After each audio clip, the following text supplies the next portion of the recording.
Well, hi, everyone. I am so excited for you to be here today. We are going to be talking with another one of our writers. This book is, by the time you all start seeing this, hopefully the book will be out, but we're just in the process of getting the book together and getting it out. And I don't even have a cover to show you yet. But the book is Women Like Me, Reclaiming Our Power. And this is such an amazing book. There's 9 authors in it, and I tell you, this is a really powerful book. So if you get a chance to purchase it when it's actually out, you'll be doing yourself a favor, because these are really, really, really great stories. So today, we are here with Roxanne Naistus, and she is here to talk to us about her story and a little bit about her life. So welcome, Roxanne. Thank you for being here. Hi, Julie. Thank you. My last name is Naistus. Oh, Naistus. Naistus. Yes. I'm sorry about that. That's okay. That's okay. I went and wrote it down so I could pronounce it. Obviously, I did it wrong. That's fine. Thank you for letting me know. Yeah. Yeah. Okay. So what we're going to do is we're going to chat a little bit about Roxanne's story and about things that she's up to in the world. But first, I'd like to read a little bit about her bio, so you get a little bit of a feel about what Roxanne is all about. So her title is "Losing My First Love: Healing Through Guilt and Trauma, Healing Through the Guilt and Trauma of Suicide." So, so Roxanne is from Onion Lake First Nations in Saskatchewan, Canada. And she's 49 years old, and she's a mother of 4 and the grandmother of 6. And she currently runs her own home business, or I should say businesses. She does readings by Roxy, and she does them out of Lloydminster, Saskatchewan. She offers different services. So she's a certified Reiki Energy Healer. She's a certified massage therapist, and she's a certified angel card reader for the past 10 years. I'm curious about that. So Roxanne says that being a First Nations woman, we were taught to just take what was happening and don't complain. And she says, I just couldn't do that. And I had to stand up for myself and my children more than once in this life. And the reason she says that she chose to share her story was 2 things. And one of them was after speaking with me and the founder of Women Like Me, and she felt that it was a very safe place, that she could be real and open up to her story. And next, that she wanted to be able to help other women by letting them know what she's gone through her life. And so hopefully, if they read her story, they will get some healing or some wisdom of things of ways that they can help themselves. And I really love what she says here: ask, believe, and receive. Oh my goodness, I love those. I love those 3 words. I love them, love them. And she looks forward to connecting with more warrior women like me. So Roxanne, welcome for being here. So yes. I want to talk to you. Why don't we just start off with your story? Maybe tell me a little bit more about, why is it that you wanted to write? And maybe you could also tell us a little bit about how it felt during the process of writing your story. Sure. First of all, I want to thank you so much for choosing me and including me in this process. It's been life-changing, I want to say. I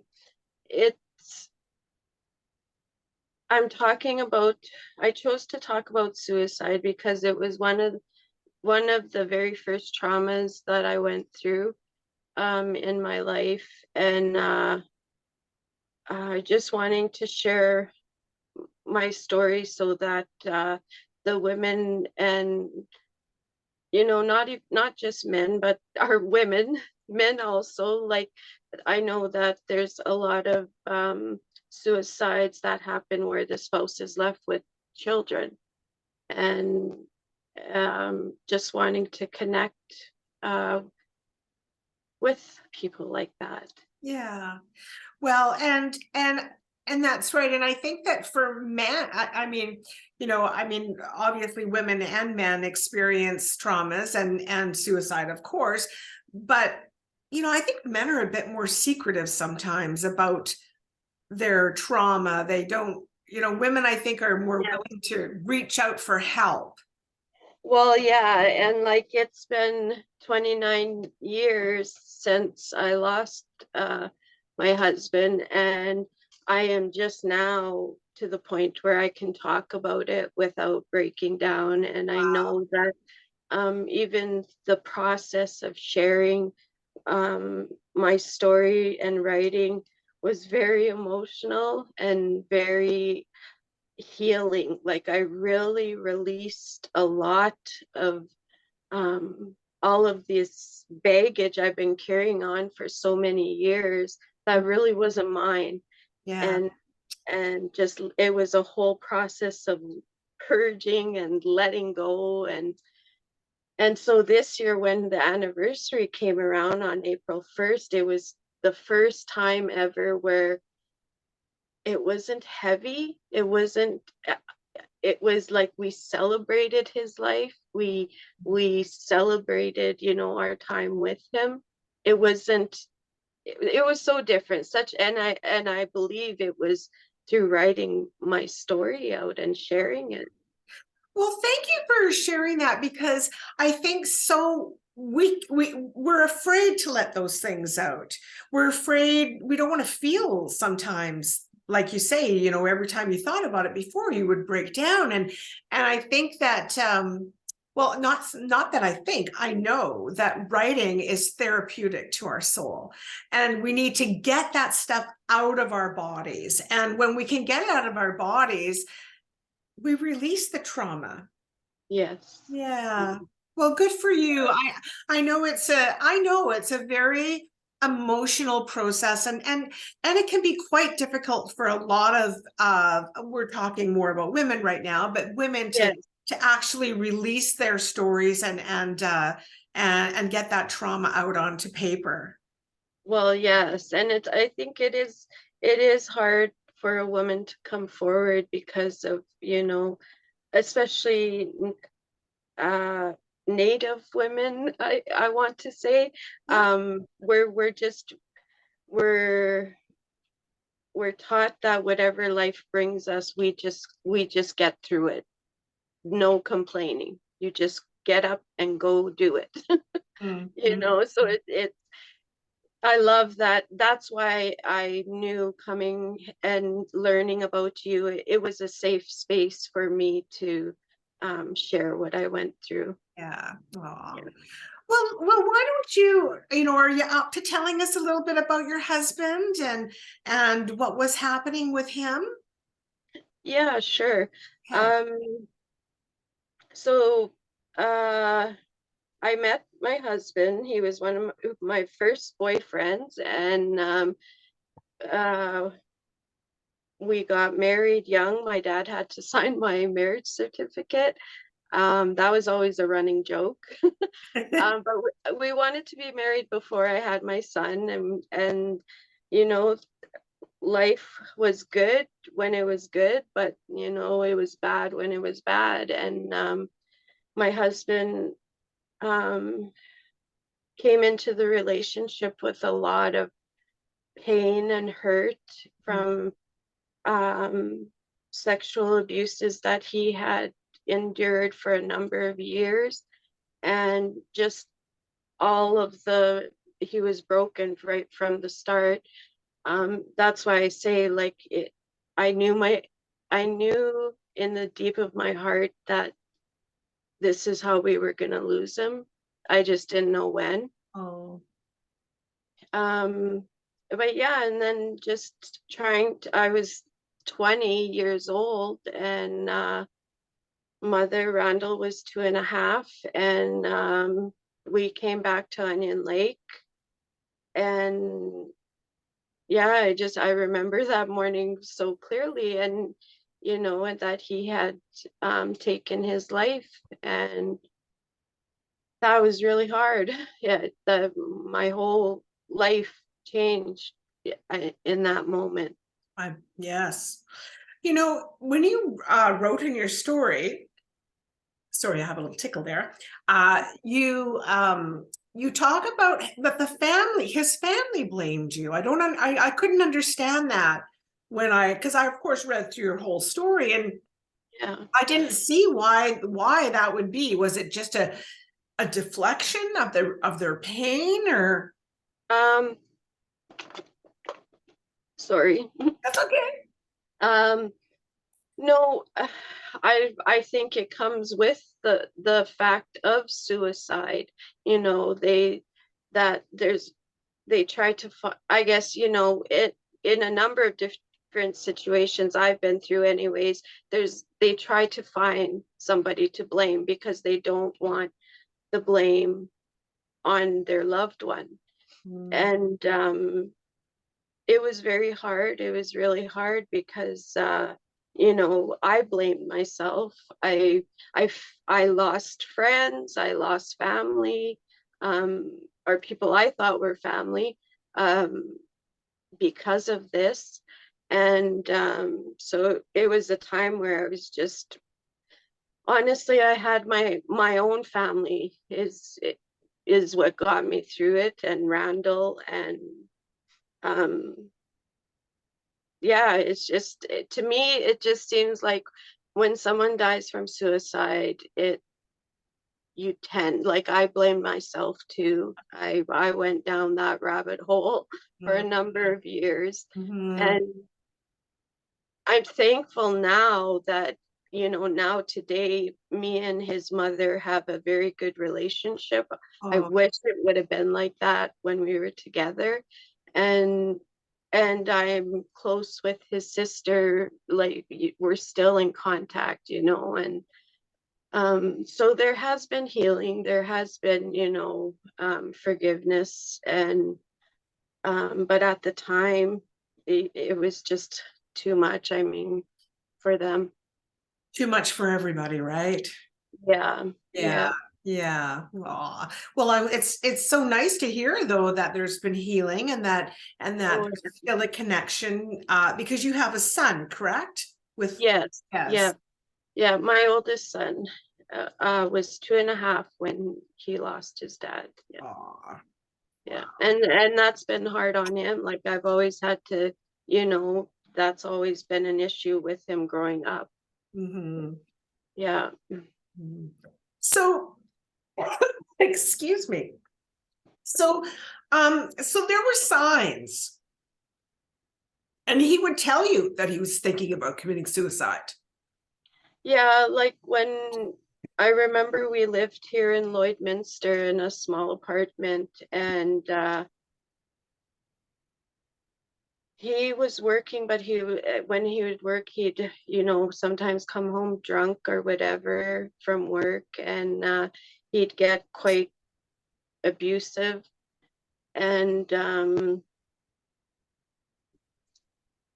he yeah, he would threaten to me. You know, he would just threaten and tell me, like, even before we were together, he had tried to kill himself. And, you know, so knowing those things coming into the relationship, Mm. it was always in the back of my head. And I hoped that it wouldn't be, but yeah, Well, and you were both so young.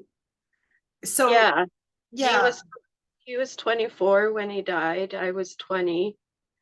And he was still young, so yes, young. yeah. So, was there ever a time that he was excuse me, that he was willing to go to counseling? Yeah, in 1993, just a year before, I was finishing my grade 12. And he went into the rehab center. And, you know, just to kind of deal with some of the abuses that he went through as a child. Um, because mentally, like, he was so broken. Like Aw. there was just this part of him that was so uh, I don't know, unrepairable, I want to say.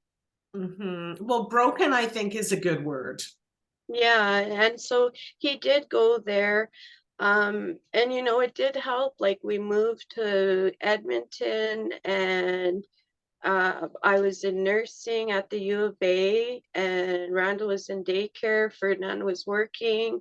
Like things were good. And then alcohol came into the picture, and we got into an argument, and he ended up going back to Onion Lake and ultimately is where he died, in Onion Lake. Wow. Wow. Well, that's a lot to deal with at such a young age. I think even as a grown woman or a grown man, it's still a lot to deal with, but to deal with that trauma, and for someone who's so broken, how do you deal with that as a 20-year-old? Very, very difficult. Very Yeah, difficult. it was hard. I always say now, I wish I knew now then. Yeah, no, Like, for sure. but yeah, I had, I was, didn't know. I didn't know how to help him. Like when he would come to me and break down and share his incredibly hard stories with me, it just it was sickening. It was sickening, and it was maddening, and I didn't know how to deal with it, No, of course. Of No. course. Well, it sounds like you did reach out. Obviously, he did get some help. Yeah. Then things were better. And then, but I guess without that continuous Yes, stress of, that especially I think like um when someone has attempted to take their life, or is set on following through, um like there's just got to be more supports in place. There's got to be more follow-ups, more. Mhm. Yeah. Yeah. Yeah, it's and well and I think, I mean, I haven't experienced that in my life, thank goodness, but I think there's more supports now than there were back then, for sure. I Yeah. mean, it Oh, was, yeah, so I think now there's, places where people can reach out, and I think we're a more open and accepting society now. I think yeah. I think back then when that happened, we were more, don't talk about it. That's, the Yeah. silence of it, and that makes it really hard for people to reach out. And Well, and that's so true because, in years later, in talking with some of the family members, like they were aware, but it was something you just don't talk about. yeah, And it went way back, like generations back, yes, and it just kind of fell down. And I think after going through this experience, I think that's why my parenting for my own kids, like, I'm very open. I'm very to the point with them, almost too much sometimes, but I just want to know where they're at, emotionally, mentally. I need to know, and even the people they're around, or it's like I say, it's changed me, some ways good, some ways not, where I'm like kind oh, of well, I don't, so afraid. you know what, better to be checking in with them than not. Well, yeah, Right, right. exactly, And yeah, yeah, and because of course you've gone through this trauma in your life, you want to make sure that everybody's emotionally doing okay. And no, I think that's an important thing. We should be doing that, for sure. We're yeah, again, we're just such an aside. Oh, how are you? Oh, I'm good, thanks. and we carry on, but are we really Yeah. good? Yes, exactly. And I think what you said as well, in the beginning, and also a little bit in your bio about, your culture, which I don't think it's just your culture. I think it's No. like, I think that it's just people in general, but being told, just, zip it, we're not talking about it, pick Yeah. yourself up, go out there, carry on. And Yeah. and then that just says to people, I mean, it shuts people down. And I could certainly see it shutting down, someone Yeah. like your husband. Yeah. Oh yeah. Yeah. And and he always had a fear of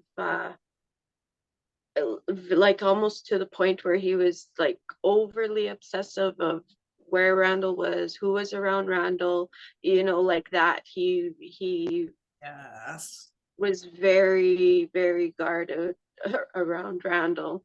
And makes complete sense. Yeah. Yeah.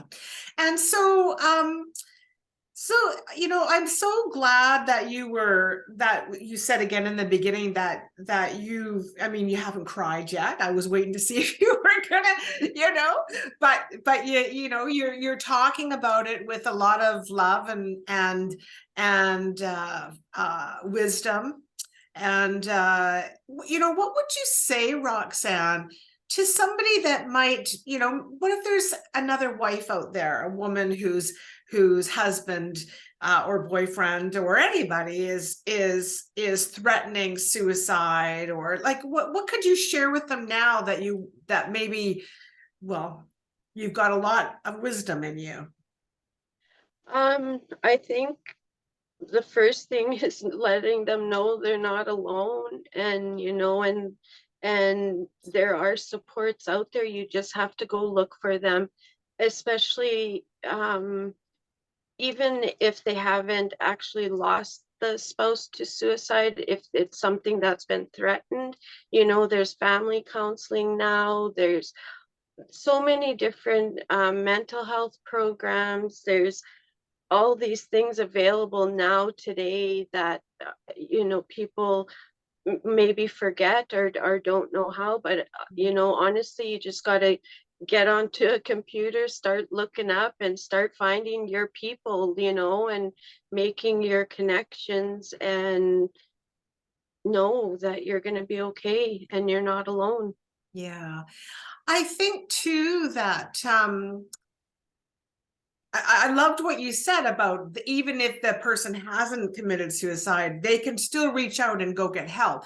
And I Yeah. really love that you said that, because as you were saying it, I was thinking, well, it's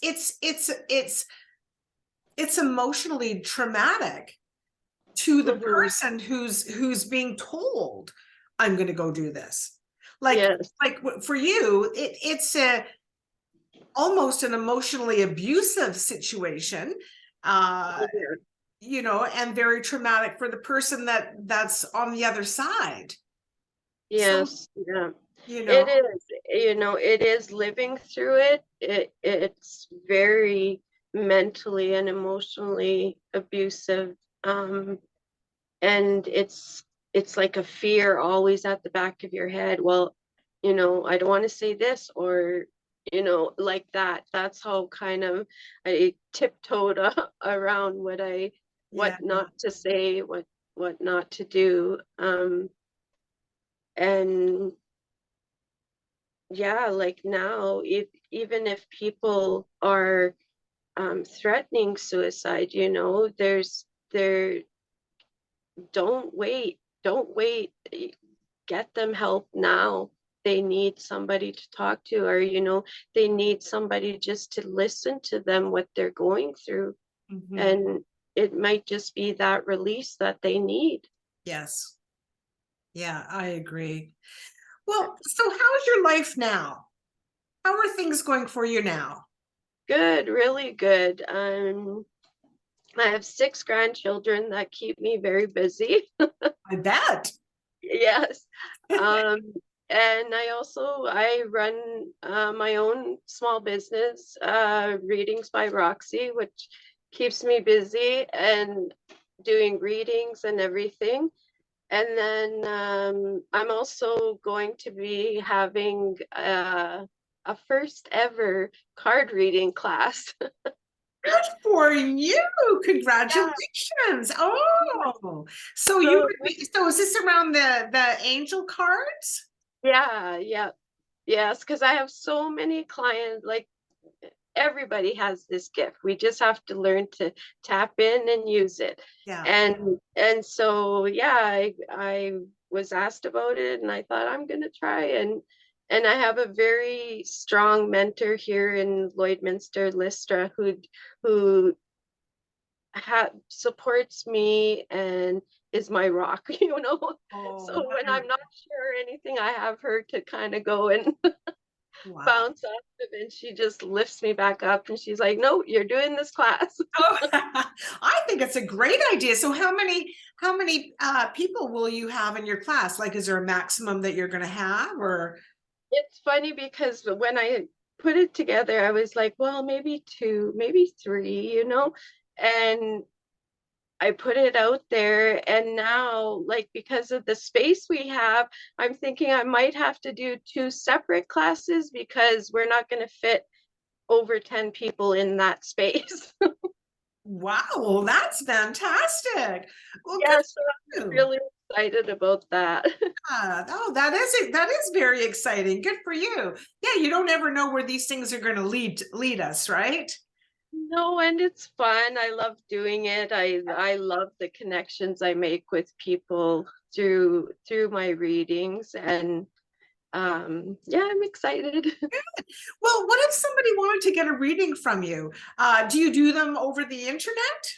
Oh yeah, like I've done readings all the way down in North Carolina. I just when they contact my page for a reading, we set it up, and then if they're like a distance reading, then it would be just like this how we are, Yeah. and it's a video reading. Yeah. Oh, that Yeah. is so interesting. Well, when we finish up here, if anybody's interested, I'm going to be putting Roxanne's information and her links in the details of the podcast and also the YouTube video. So if somebody wants to reach out to her to either take the class or to get a reading, you'll be able to just click on that and connect up with her. Awesome. Yeah, it's good. Well, in closing, Roxanne, is there anything else you'd like to share? Any other little words of wisdom that you'd like to share before we go? I just wanted to add in that the you know, I the reason I chose to share my story is to create awareness, and it's something that's needed in our home communities, and I that's all I'm hoping is that, you know, more people come forward and are listen to it and know like there's help out there. Oh, that's Yeah. wonderful. Yes. And I know that I mean, I know just from all the other books that we've done that there's a lot of people that have gotten a lot of help from different ladies' stories. And I'm positive this is going to help with yours as well. Well, Roxanne, thank you so much, love, for doing this. I've really enjoyed it. And yes, if anybody needs any help out there, don't hesitate to reach out to someone that you trust, or there's crisis lines, or just get somebody to talk to, because sometimes just talking it out can really help. And if and a doctor, if you need a doctor, like, just don't stay silent and hidden. Just Yeah. get some help for sure. Well, thanks again, Roxanne. And Yes. remember, everybody, I'm going to have all of Roxanne's information in the details for the podcast and the YouTube. So I hope you guys blow up her email and the poor woman is run off her feet. Thank Okay, you so much, Julie. you're welcome. We'll talk to you soon. Bye. Bye.